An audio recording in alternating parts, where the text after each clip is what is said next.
So on a recent edition of All Angles Investigates, Giovanni Dennis did a deep dive into the issue of noise pollution in Jamaica and how it causes hearing problems for some Jamaicans. Now, we wanted to follow up because there were so many issues raised in that documentary, and joining me in studio, in fact, to follow up on that, we have Dr. Maria Guthrie. We also have with us Dr. Merton Smith. He's an ear, nose, and throat surgeon. And we have Dr. A. Thwin, who is a medical audiologist. Before we hear from all of them, though, A. Thwin, I do beg your pardon. Before we hear from our guests in studio, here is a very, very brief excerpt from the documentary. I went with 4 people, and all of them had temporary hearing loss. 1 permanent hearing loss. In his experience, it's normal to feel a little ringing in the ear for 12 to 24 hours after a party. But this time, John was worried. That the damage might be permanent because it took longer than usual to come back. It took about a week. But to come back, usually I'm good after a day. After that party, it was like I could hear nothing at all. I want to feel the beat. So I go by the speaker, I want to feel the beat. Guys, when the music hits you, you feel no pain. You know, I did a presentation on noise pollution once, and the ending slide, I put up that famous slogan from a Bob Marley song. You know, one good thing about music, when it hits you, you feel no pain. And that is not true. How your ears feel with the noise? You still try one day, you still hear what it's been good, like different, like it's been really good. You ever worry say it might hurt your ears? What is that? You ever worry say the noise might actually hurt your ears? I know, but right now, once they see you with everything alright. Those horns, they should be banned.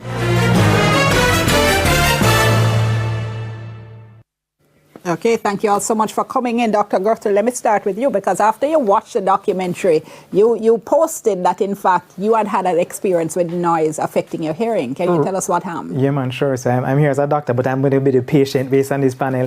But I developed tinnitus after music school, which I did, being ringing in the ears. And I noticed it after music school. So I'm a performer, so I'm a musician, and I also party sometimes. And I believe that mine was from repeated exposure to loud noise. And I was told it was irreversible, which I know. And then after that, I was told to protect the ears. So at least I had the insight to learn about hearing protection. And I've been wearing earplugs since then until now in all loud environments, from parties to church to gym, wherever it's loud. And so for me, my hearing tests are normal. But if it's quiet when I wake up in the morning, if it's quiet, I can hear it. But I've gotten pretty used to it. But my hearing is good, thankfully, for me. Wow. But it exists and it's permanent and it's always there. Wow. So initially, was it annoying? It was scary first as a singer because I was wondering if it would impact my hearing. It was annoying. And then after a while, you become a bit used to it because it's always there. You just have this ringing in your ears. It's like a ringing, and mine is like a ringing, and it's consistent. And it has a certain pitch, almost like a note, but very high pitch. And it's just ongoing. So when you watched the documentary and saw all these people in all these environments exposed to that kind of noise, what were you thinking? I was a little bit sad that people are not aware, because there's this culture of like coming up in Jamaica, you stand up in front of a speaker box at a party. And I used to probably do stuff like that when I was in my teens. And the lack of awareness is one thing. As you can see from the documentary, people think it's okay. So I was happy to see the journalism. I was really happy to see something like this coming to the fore, especially in a country with so many musicians and concerts. So we need to kind of be aware. And I'm really glad he did it, because now people can be more conscious of protection. Yeah. And that's a big thing. Dr. Smith, for you, I mean, when you see what happens in Jamaican society, what do you think? Well, I think, you know, like Mario, I'm happy that you did the documentary, because we're a musical society. And a lot of times when we talk about noise pollution and noise-induced hearing loss, we tend to think about noise as just, you know, that unwanted, loud, intrusive thing. Is the horns, is the drills, is the jackhammer. And we don't associate music with it because it's so pleasant. Just like the person said, when he goes to the session, if he's not close to the box and feeling the rhythm, he doesn't enjoy it. So it's good that we're highlighting that, you know, when we talk about noise-induced hearing loss, it's not just from noise, but also from loud music. And we like to tell people that, remember, if you go somewhere and you leave with a ringing in your ear and you can't hear so well, and even if it disappears after 12 to 24 hours, consider that a warning shot. And if you keep on exposing yourself to things like that, what's going to happen one day is that it's not going to recover. And what is temporary will become permanent. And we're seeing that. We're seeing it in young people who have personal listening devices, and it's in their ear all the time. And you're over there, but you can hear what they're listening from a distance. Yeah. And so right throughout the day, they're exposed to loud noise, and then they end up with hearing loss. And then we know the impact of that as we go along. Yeah. So we're seeing it.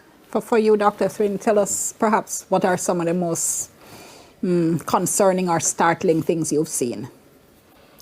Yes, I want to say not only about the music industry, but even the work-related also, like for example, police and, soldiers and... Are exposed to the gunshots. Exposed to the gunshot. And even not all of them always wear the protection when they go for range thing. And then there are some industries that has noise around, So basically, we really need to educate the people, public awareness, and, things.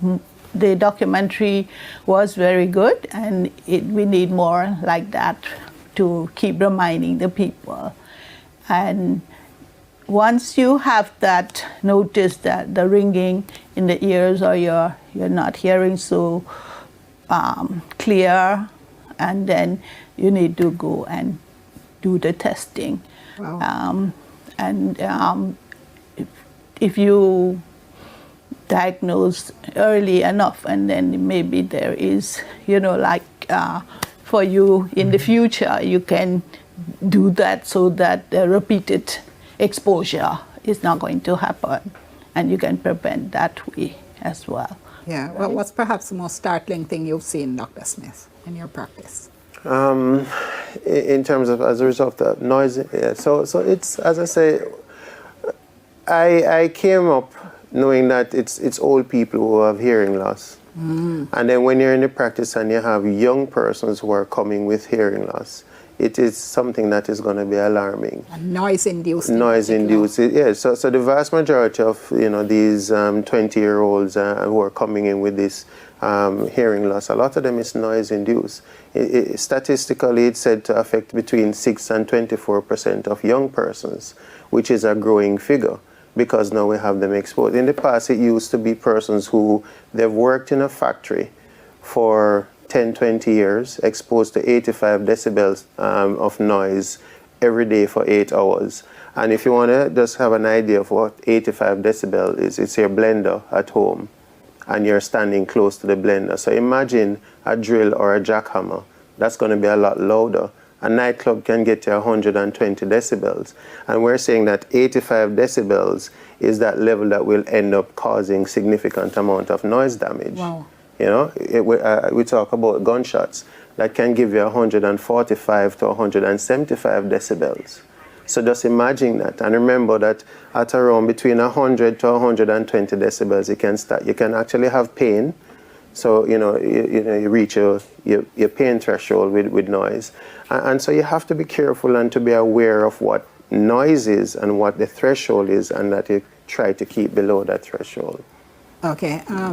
I wanted to plug for the Jamaica Association of the Deaf, because they have a lot of services that people are unaware of, and they actually do custom-made earplugs, which can be complete blockouts for people who use firearms. And you go in and they do a mold of your ear using a material, and you can get earplugs in different colors, and it's fun. They also do hearing testing, and in affordable price ranges too. So people need to know that these things are available. And I want to talk more about what else when we come back after the break. Just to say, we'll also be joined by Opposition Senator Damian Crawford, who is a big proponent of the entertainment industry. Looking forward to bringing him in on this. Stay tuned, we'll soon come.